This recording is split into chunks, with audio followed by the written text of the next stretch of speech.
আসসালামু আলাইকুম everyone, welcome to my channel. কেমন আছেন সবাই? আশা করি সবাই ভালো আছেন। আমিও আল্লাহর রহমতে ভালোই আছি। আর ছবিগুলো দেখে নিশ্চয়ই বুঝে গেছেন যে আজকে আমি ব্লগে কি শেয়ার করছি আপনাদের সাথে। তো এখন দুপুরবেলা, তো অলরেডি রান্নাবান্না শুরু করে দিয়েছি। আজকেও সেম লাউ দিয়ে চিংড়ি মাছ দিয়ে রান্না করছি, তবে আজকে বাজার থেকে ছোট চিংড়ি এনেছে, তো ছোট চিংড়ি দিয়ে লাউটা রান্না করছি। আর এখানে শিং মাছ রান্না করব আজকে সিম দিয়ে। তো এগুলো কুটে বেছে ধুয়ে আম্মু রেডি করে দিয়েছে, তো এখন রান্নায় চলে যাব। তো এখানে বেশি করে পেঁয়াজ বাটা আর সামান্য রসুন বাটা আর আদা বাটা দিয়ে নিয়েছি, আর কিছু কাঁচামরিচ দিয়ে মশলাটা একটু কষিয়ে নিব। তারপর এখানে শুকনো মশলাগুলো অ্যাড করব, হলুদের গুঁড়া, মরিচের গুঁড়া, ধনিয়া গুঁড়া, সামান্য জিরার গুঁড়া দিব। আর শিং মাছটা আজকে আমি পাতলা ঝোল দিয়ে রান্না করব, তাই এখানে আসলে তেমন মশলা দিচ্ছি না, আর পেঁয়াজ বাটাটা দিচ্ছি যাতে ঝোলটা কিছুটা ঘন হয়। তো এভাবে মশলাটা একটু ভাজা ভাজা করে নিব। যখন মশলাটা ভাজা ভাজা হয়ে যাবে এর মধ্যে সিমগুলো দিয়ে দিব, এবং সিমগুলো দিয়ে এটা 8-10 মিনিট চুলায় ভালো মতো কষিয়ে নিব।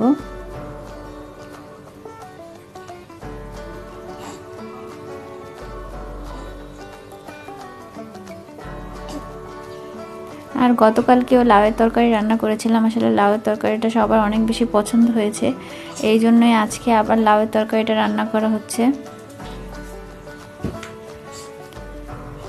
তো সিমটা সবজির সাথে ভালো করে এভাবে মশলার সাথে মিশিয়ে নিব এবং এটাকে হাফ সিদ্ধ করে নিব বলা যায়।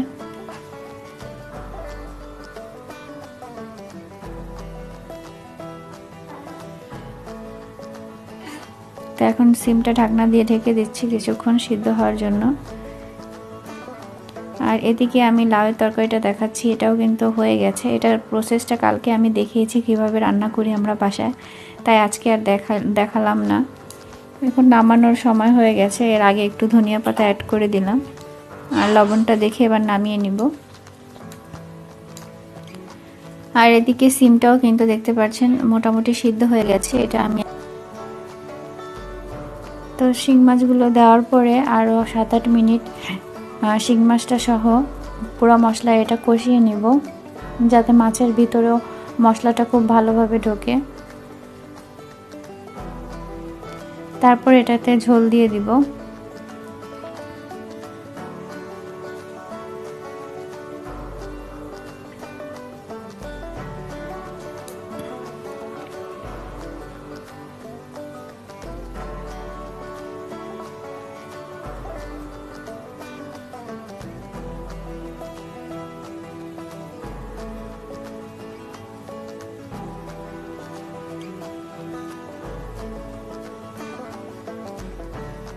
তো ঢাকনা দিয়ে ঢেকে কিছুক্ষণ অপেক্ষা করব।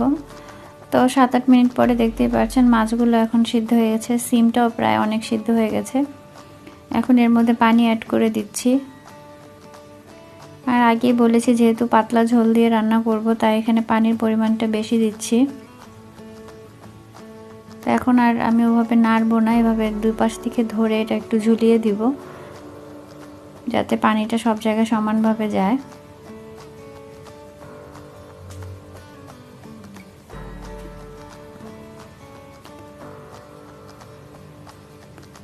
আর ওদিকে আমি আরেক চুলায় ভাজির জন্য রেডি করছি। তো এখানে প্রথমে আমি তেল দিয়ে দিলাম, আজকে মূলা আর সিম ভাজি করব। তো তেলটা গরম হয়ে গেলে এর মধ্যে আমি কাঁচামরিচ আর পেঁয়াজ কুচি দিয়ে দিব।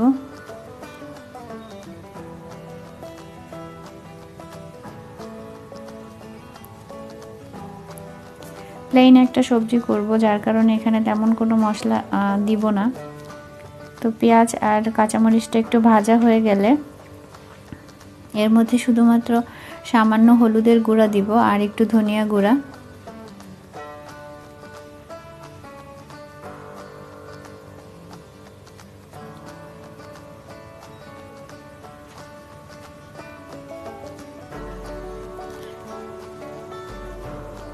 তো তারপরে আমি এখানে সিম আর মূলাগুলো দিয়ে দিব। দেখতে পাচ্ছেন এগুলো কুচি করে কেটে নেওয়া হয়েছে, ধুয়ে রেখেছি, পানিটা ঝরিয়ে নিয়েছি।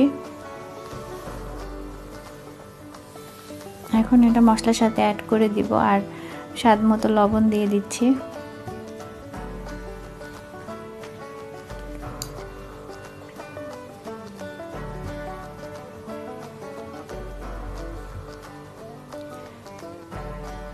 এখন এটা মশলার সাথে ভালো করে মিক্সড করে নিচ্ছি এবং তারপর ঢাকনা দিয়ে ঢেকে দিব।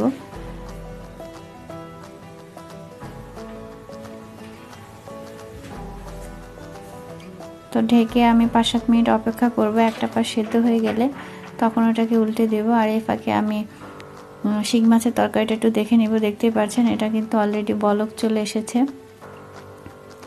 আর এই ফাঁকে লবণটা চেক করে নিলাম। আর এখন হচ্ছে কিছু ধনিয়া পাতা অ্যাড করে দিচ্ছি। তো ধনিয়া পাতা দিয়ে আমি 2-3 মিনিট পরে এটা চুলা থেকে নামিয়ে নিব। কারণ নামানোর পরে ঝোলটা কিন্তু অনেকটাই শুকিয়ে আসবে, এখন বেশি দেখা যাচ্ছে।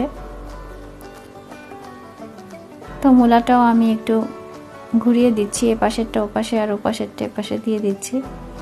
আর মূলা থেকে কিন্তু যথেষ্ট পানি বের হবে। এই সবজিতে কিন্তু আমি এক্সট্রা কোনো পানি অ্যাড করব না।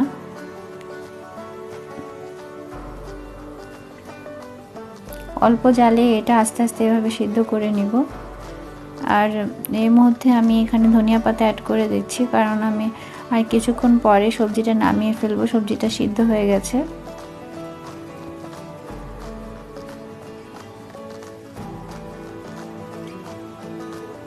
আসলে শীতের সবজিগুলো যেভাবেই রান্না করা হয় না কেন, এটা খেতে কিন্তু খুব ভালো লাগে। তো রান্না বান্না শেষের দিকে এখন একটা ডাব খাওয়ার জন্য প্রিপারেশন নিচ্ছি আর কি। আম্মু কেটে দিচ্ছে। তো আমার ফুল প্রেগনেন্সি জার্নিতে কম বেশি রেগুলার ডাব খাওয়ার চেষ্টা করেছি, তো সেটা এখনও অব্যাহত আছে।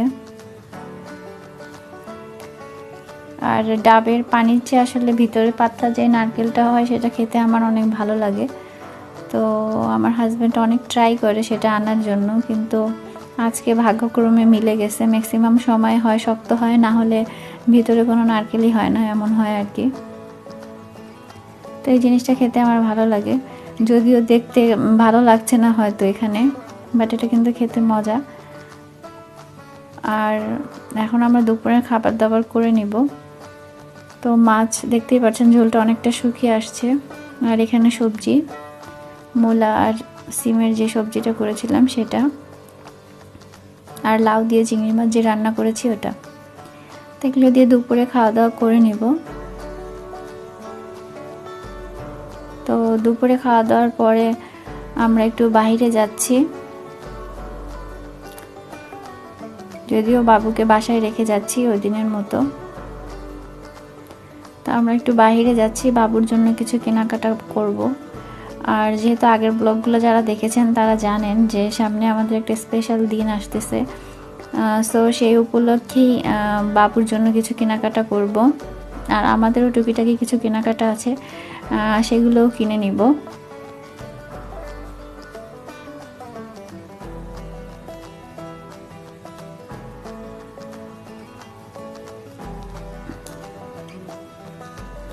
তো আমরা কেনাকাটার জন্য আসলে ম্যাক্সিমাম সময় কিছু নির্দিষ্ট দোকান বা জায়গা, এইসব জায়গায় বেশি যাই। বেশি ঘোরাঘুরি করে আসলে সময় নষ্ট করা কারোই পছন্দ না।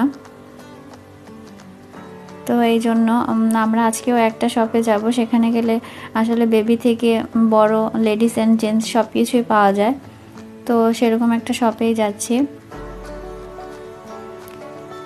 যাতে আমাদের জন্য যে জিনিসগুলো নিব সেগুলো ওখান থেকে দেখে নিব, এই জন্য।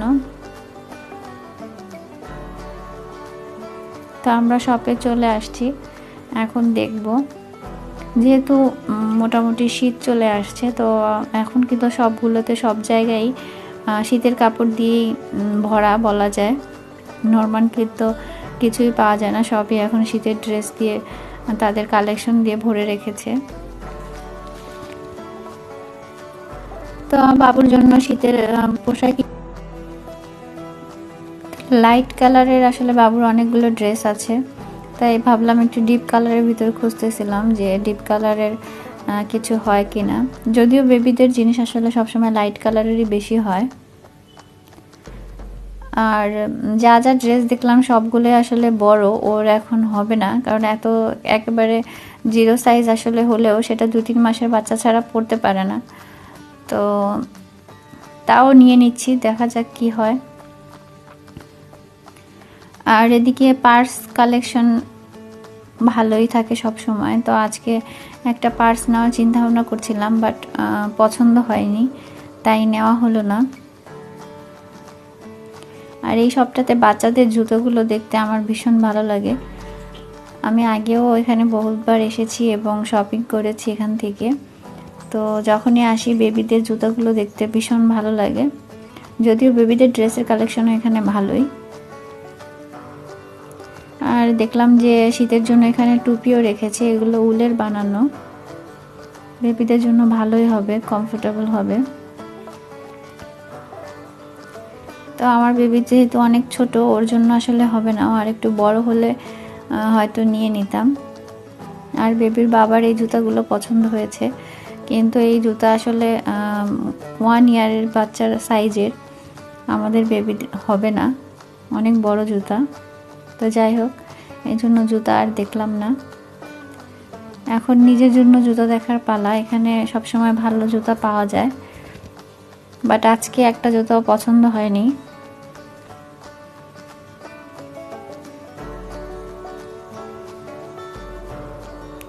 আজকে আসলে বাচ্চার বাবার জন্য আমার জন্য অনেক কিছুই দেখেছি, কিন্তু কোনোটাই আমাদের মিল মতো হচ্ছিল না। শুধুমাত্র বাবুরটাই ভালো মতো হয়েছে আর কি। আর আসলে একটা তাড়া কাজ করতেছিল, যেহেতু বাবুকে বাসায় রেখে এসেছি, কতক্ষণে বাসায় যাব, এই জন্য হয়তো কোনো কিছুতে মন দিয়ে পছন্দ করতে পারিনি। তো এই শপে আসলে জেন্টস কালেকশনও ভালো, তো এই জন্য একটু উপরে গেলাম, দোতলায় জেন্টস কালেকশন।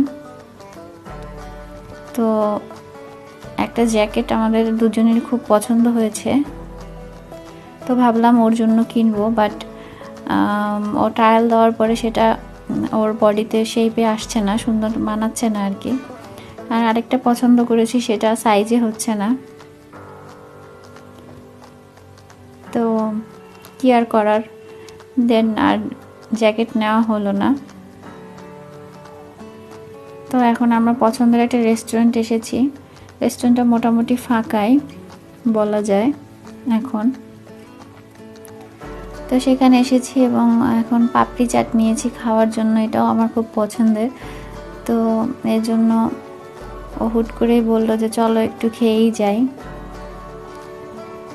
তো খুব ঝটপট আর কি অর্ডার করে নিয়ে নিয়েছি, অন্য কিছু অর্ডার করিনি, কারণ এটা রেডি হতে সময়ের ব্যাপার, এই জন্য।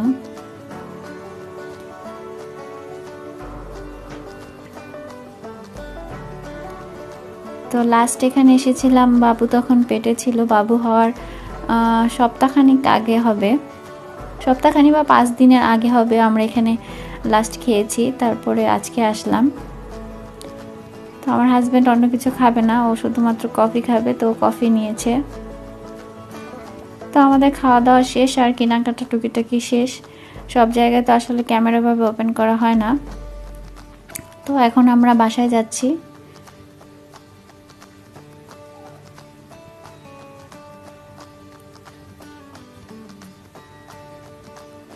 আর বাইরে বেশ ভালোই ঠান্ডা পড়ে গেছে। আমরা আসলে সন্ধ্যা হওয়ার একটু আগেই বের হয়েছিলাম, তো কিছুক্ষণের মধ্যে আর কি সন্ধ্যা হয়ে গেছে। তো এখন বাসায় ফিরছি, আর ব্লগটা এখানেই শেষ করব, আর বড় করব না। তো আমার ব্লগগুলো যারা দেখছেন বা আজকের ব্লগটা যারা দেখছেন কেমন লাগলো সেটা জানাবেন। আর নেক্সট ব্লগ নিয়েও ইনশাল্লাহ খুব শীঘ্রই হাজির হব। তো সেই পর্যন্ত সবাই ভালো থাকবেন, সুস্থ থাকবেন, আমার জন্য এবং আমার ফ্যামিলির জন্য দোয়া করবেন। আল্লাহ হাফেজ।